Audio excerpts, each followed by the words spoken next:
It's been trumpeted as an historic site to rival Port Arthur. Some of its buildings certainly predate the Tasman Peninsula Penal Colony and is only half an hour out of Hobart. New Norfolk's Royal Derwent Hospital and Willow Court was sold more than a decade ago for development. Questions are now being asked whether the government achieved a reasonable sale price or if such a significant piece of history should have been sold at all.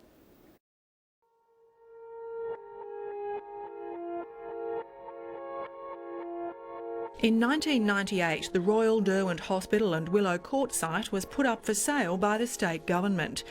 The prospectus touted the almost 300-hectare site as one of the largest development opportunities in Tasmania's history.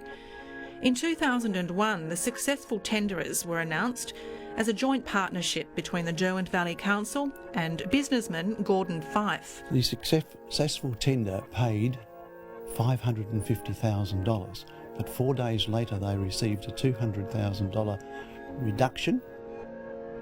The 2001 sale agreement, obtained by a right to information request, details how the government reimbursed the buyers $200,000 of the $550,000 purchase price. There are a number of issues that need to be altered in order for it to become truly valuable.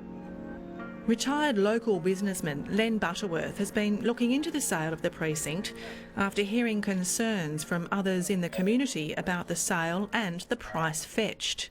Mr Butterworth said the site was valued at more than $45 million 10 years before the sale. I was able to come across the architect Michael Ganley in December '93, who had completed a very large review of the total asset. That asset at that particular time was valued at $45.58 million. That report took into account present condition and suitability for use, either as is or through a process of remodelling and upgrading. Mr Butterworth wants to know why the site went so cheaply. The difference between $45 million of valuation matched with the $350,000 net sale price, I understand, is such a huge disparity that, I mean, you could maintain the thing badly for 50 years and you'd never waste that much money. I would have thought that it would have been as an operating hospital facility with some streams of funding attached to it. It would be unlikely that I could imagine that there would be a $44 million valuation to the land value of that site. It was sold as on an as-is, where-is basis, completely vacant in possession, with miles, and I mean miles, of asbestos. Two government valuations shortly before the sale have been obtained by the ABC, one of $10 million in 1998, another in the lead-up to the sale of $500,000. The minister who signed the contract of sale was David Llewellyn. Mr Llewellyn says there weren't many buyers, and those interested wanted the government to contribute money. As I recall, it was $2 or $3 million a year that was actually costing the government to maintain the facility there. So any return was a bonus? Yes, and I think the $500,000 or thereabouts that was eventually handed over as a result of the sale was a bonus in that respect. Two government employees working in departments involved in the sale ended up working for Mr Fife. But the two that you're talking about, the two people, both had issues where they no longer wished to work for government. There was nothing, if the lead of the question is, was there a benefit?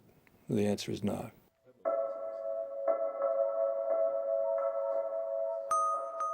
The site's history is long and chequered. The Willow Court and Barracks precinct is heritage listed. It dates from 1827 and predates Port Arthur. Initially built to look after sick convicts, it became the state's mental institution until it closed in 2000. Over time, more buildings were added, and at one stage the site employed more than 1,200 people. In November 2001, the new owners held an open day to launch their vision for the future of the site to the community.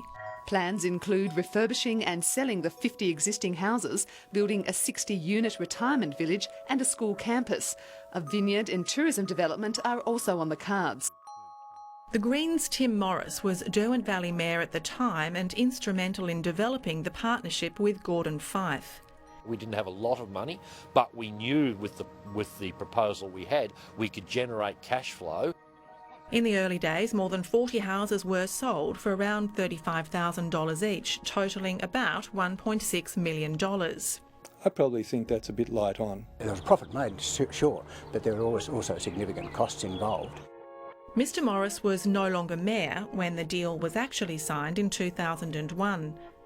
The partnership with the new council didn't last long and was dissolved within a year.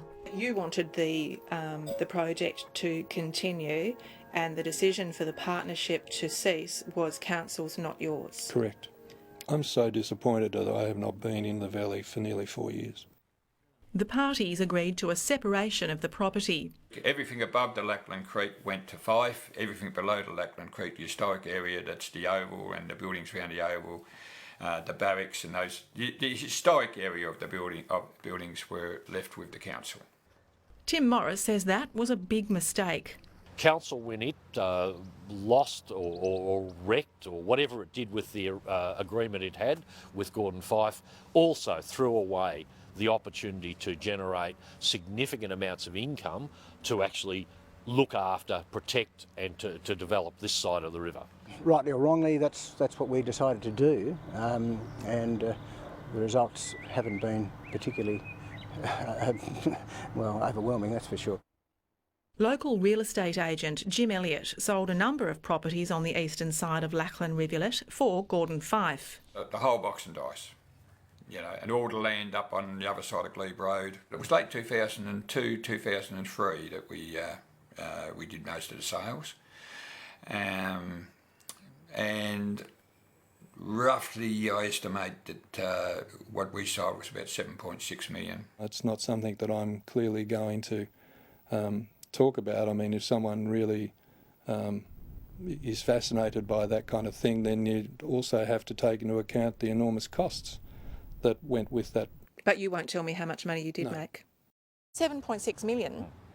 That could have gone a long way towards restoration here, couldn't it? That was precisely the money that Gordon and I had identified, or the value that we'd identified, that we were going to plough into this. The council also sold some of its part of the complex. The council has signed a multi-million-dollar deal to sell 10 of the 21 historic buildings to a former Sydney financial advisor. It's not a 1 Collins Street $100,000 job. But that plan too fell through, although some of the buildings are now in the hands of another developer who has established businesses on site. Do you think that you mismanaged it? Oh, no, well, I wouldn't say mismanaged is probably too strong a word. I would, as I said, I'd like my time over again because I do things differently. But I mean, you do the best you can at the time.